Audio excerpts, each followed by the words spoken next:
The night was framed as spectacle long before the first punch was ever thrown.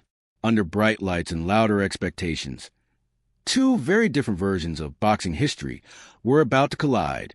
On one side stood Jake Paul, a product of the digital age, a man who went from Disney Channel stardom to viral infamy and then, against all odds, into the unforgiving world of professional boxing. On the other stood Julio Cesar Chavez Jr., carrying a name that echoes through boxing royalty, a surname that in Mexico means legacy, pressure, and impossible comparison. This was never just a fight. It was a referendum on what boxing has become and what it might still be fighting to preserve. Jake Paul entered the arena as a symbol of transformation. At 28 years old, he was technically in his athletic prime. Fresh off a heavyweight bout against Mike Tyson that had already rewritten expectations of what his career could look like. The introduction was deliberate and theatrical, presenting him not merely as a fighter, but as a cultural figure, entrepreneur, philanthropist, promoter, a face for a younger generation that discovered boxing through YouTube thumbnails rather than grainy VHS tapes.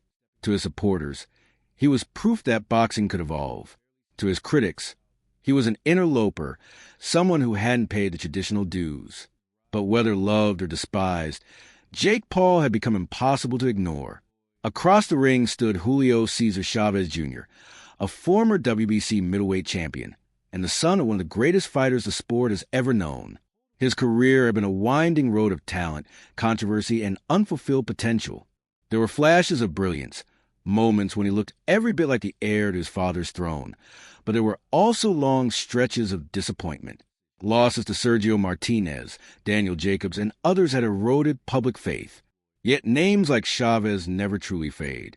They linger, waiting for the right moment to remind the world of who they are. For Chavez Jr., this fight was about more than winning. It was about respect, redemption, and proving that the old guard still mattered. When the referee called both men to the center of the ring, the tension felt heavier than the gloves they wore.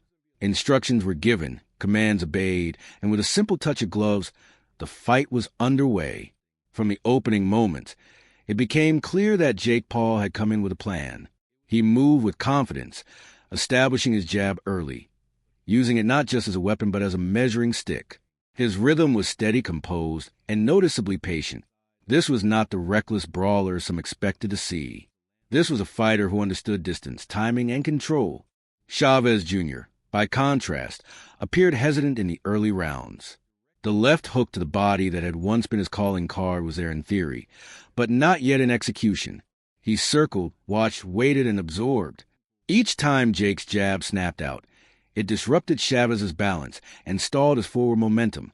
The commentary echoed a familiar concern. If Chavez was right, truly right, he could be dangerous.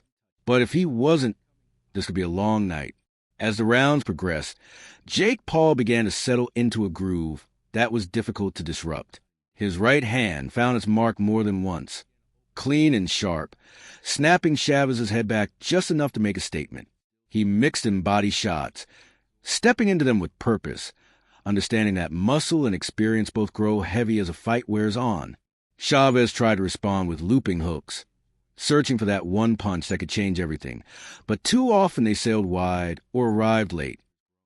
There was a growing sense that Chavez Jr. was fighting not just Jake Paul, but time itself.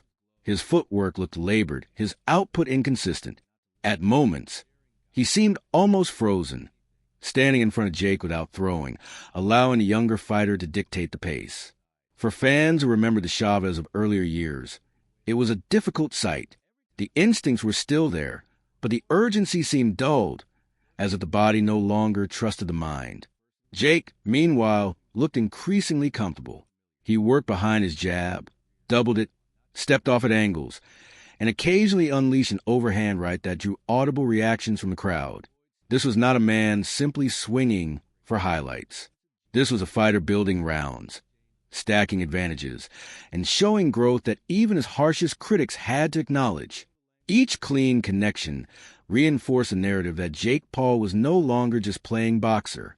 He was becoming one. Midway through the fight, Chavez Jr. began to show brief signs of life.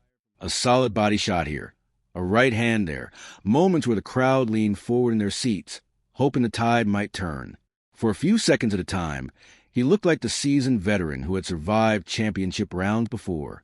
He dug to the body, tried to close the distance, and attempted to force exchanges on the inside where experience might matter more than youth. But each surge was met with resistance. Jake responded intelligently, tying Chavez up when necessary, stepping back to reset, and firing back just enough to reassert control. His rear uppercut became a surprising weapon, thrown with confidence despite the risk it carried. It was the kind of punch that showed belief, the willingness to take calculated chances, because he trusted his preparation. Fatigue began to play a visible role as the fight entered its later stages. Chavez Jr. spent extra time on the stool between rounds, breathing heavily, his corner urging him to find another gear that may no longer have existed. Jake, too, showed signs of wear, but his activity never truly dipped. Even when tired, he kept his hands moving, kept Chavez guessing, and kept the judge's eyes focused on his work. There was a sense of inevitability building with each passing round. Hardcore fans who had tuned in hoping to see Jake Paul exposed were instead watching him outwork and outmaneuver a former world champion. Chavez Jr.'s moments, though meaningful, were too sporadic. Boxing rewards consistency, and over 10 rounds, Jake Paul had simply done more. Late in the fight, Chavez Jr. managed to land some of his best shots, including a left hook that caught Jake's attention and briefly shifted momentum. The crowd roared, reminded that Chavez still carried power and danger. For a fleeting moment, it felt like anything could happen. But Jake weathered the storm, clinched when needed, and fired back with straight shots that restored order. As the final bell rang, there was no dramatic collapse, no sudden ending. Instead, there was clarity. Jake Paul raised his arms, confident in what he had accomplished. Chavez Jr. stood exhausted but upright, having gone the distance, having fought with pride, even if the result was not what he hoped for.